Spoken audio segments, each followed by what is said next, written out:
Visakha steel ప్లాంట్ను పరిరక్షించే దిశగా కేంద్రం వడివడిగా అడుగులు వేస్తోంది. ఇందులో భాగంగా కేంద్ర మంత్రి కుమారస్వామి కాసేపట్లో ఉక్కు కర్మాగారానికి రానున్నారు. మరింత సమాచారం మా ప్రతినిధి కూర్మరాజును అడిగి తెలుసుకుందాం. కూర్మరాజు, కేంద్ర మంత్రి కుమారస్వామి పర్యటన వివరాలేమిటి?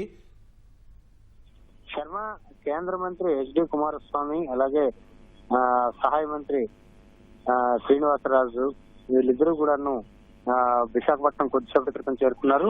విశాఖ విమానాశ్రయం నుంచి నేరుగా వారు స్టీల్ ప్లాంట్ వైపు వెళ్తోంది ప్రస్తుతం ఆ కాన్వాయ్. స్టీల్ ప్లాంట్ కి 11,440 కోట్ల రూపాయల ప్రత్యేక ఆర్థిక ప్యాకేజీ ప్రకటించిన తర్వాత ఈ కేంద్ర మంత్రి విశాఖ స్టీల్ ప్లాంట్ కి రావడం చాలా ప్రాధాన్యత సంతరించుకుంది.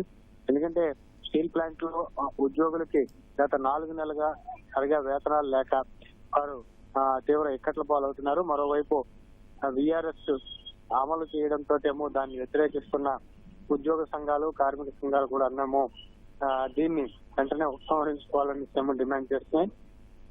మరోపక్క ఈ కాంట్రాక్ట్ కార్మికులు కూడాను కొంతమందిని తొలగించడం, కొన్ని విభాగాలని పూర్తిగా మూసివేయడం వంటివి చేస్తున్నారు. తమ సమస్యలను పరిష్కరించి వీటన్నిటిని చక్కదిద్దాలని కార్మికులు ఈ ప్యాకేజీ ఇచ్చిన తర్వాత కూడా వాళ్ళు డిమాండ్ చేయడం జరుగుతోంది. ఇదే క్రమంలో ఇవాళ కేంద్ర మంత్రి కుమారస్వామి ప్రత్యేకంగా ఆ ఉక్కు ఉన్నతాధికారులతో సమావేశం అవుతారు. ప్లాంట్ ని సందర్శించి ఆ తర్వాత ప్లాంట్ లో పనిచేస్తున్న ఫర్నెస్లు 3 ఫర్నెస్లు పనిచేయాల్సింది ప్రస్తుతం 2 ఫర్నెస్లు పనిచేస్తున్నాయి. ఆ 2 ఫర్నెస్లని పరిశీలించిన తర్వాత కార్మిక వర్గాలతో కూడాను ఆ ప్రతినిధులతో ప్రత్యేకంగా భేటీ అవుతారు.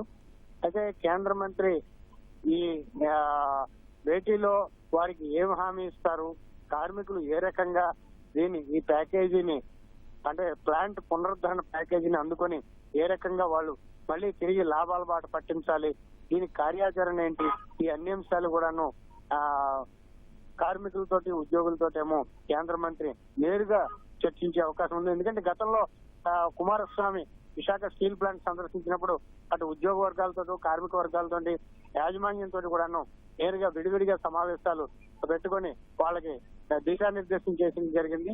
ఇవాళ కేంద్ర మంత్రి రాక సందర్భంగా అంటే ప్రత్యేక ఆర్థిక ప్యాకేజీ ప్రకటించిన తర్వాత కేంద్ర మంత్రి వచ్చిన సందర్భంగా విశాఖ విమానాశ్రయంలో భాజపా శ్రేణులు పెద్ద ఎత్తున ఆయనకి స్వాగతం పలికాయి. అలాగే దారి పొడవునా ప్రధాన కూడళ్లలోని స్థానిక ఎమ్మెల్యే, తెలుగుదేశం పార్టీ రాష్ట్ర అధ్యక్షులు పల్లా శ్రీనివాస్ కి సంబంధించి వారంతా కూడా పార్టీ శ్రేణులు, తెలుగుదేశం పార్టీ శ్రేణులు ప్రతి కూడల్లో నేను మంత్రి కాన్వాయ్ కి స్వాగతం పలుకుతున్నాను. కూర్మరాజు, శ్రీనివాస్ శర్మ కాన్వాయ్ లో ప్రమాదం జరిగినట్లు తెలుస్తోంది. ఆ వివరాలు ఏమైనా తెలిసాయా?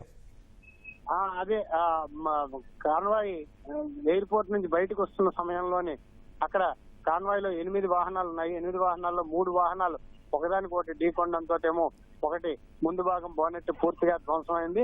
అయితే ఎవరికి పెద్దగా గాయాలు ఏం కాలేదు. కాన్వాయ్ మాత్రం యథావిధిగా ముందుకు సాగింది. మంత్రి కాన్వాయ్ కి సంబంధించి ఏ రకంగానూ, మంత్రి వాహనానికి సంబంధించి ఏ రకంగానూ ఆటంకం లేకపోవడం, అలాగే ఈ మంత్రి మిగిలిన వారు కూడాను అందులోకి వెళ్ళిపోయి ఆ కాన్వాయ్ నేరుగా స్టీల్ ప్లాంట్ కి చేరుకోవడం జరుగుతోంది. అంటే ఎవరికి ఏ ప్రమాదం లేదు కదా? అంటే షెడ్యూల్ నార్మల్ గానే జరుగుతుందా వాళ్ళ పర్యటన? షెడ్యూల్ ప్రకారమే ఈ పర్యటన అయితే జరుగుతోంది. అయితే మరోవైపు ఎమ్మెల్సీ ఎన్నిక, ఉపాధ్యాయ ఎమ్మెల్సీ ఎన్నిక నోటిఫికేషన్ రావడం, ఎలక్షన్ కోడ్ అమల్లోకి రావడంతో మంత్రి నేరుగా మీడియాతో మాట్లాడే అవకాశం ఉండదని ఇప్పటికే అధికార వర్గాలు, మంత్రికి సంబంధించిన వర్గాలు స్పష్టం చేశాయి.